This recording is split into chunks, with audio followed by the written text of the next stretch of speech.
Hello, hari ni sis nak bawa anda semua pergi ke satu restoran makanan India yang baru je buka dekat bangunan Sultan Abdul Samad, iaitu Saudagar Heritage Kitchen. Masuk-masuk je anda akan nampak meja tersusun kemas. Kedai pun sejuk, memang tenang je rasa. So, hari ni sepena launching, sis disajikan dengan pelbagai menu yang menarik. Antaranya gulab jamun, vade, potato pepper fry, lahori chicken, mutton curry dan banyak lagi lah. So, sis ambillah sikit nasi, ayam, kuah dal, kentang, medu vade dan samosa.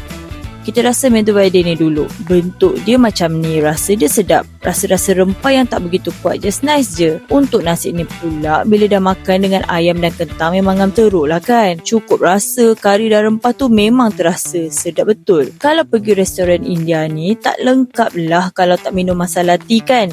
Aroma tea ni memang wangi. Bila minum tu terasa rempah ratus macam buah pelaga dalam teh ni. Tak pahit, tak terlalu pedas, manis pun just nice. Perfect taste. So, kalau anda teringin nak makan Indian food, bolehlah ke Saudagar Heritage Kitchen. Ingat makan, ingat rasa.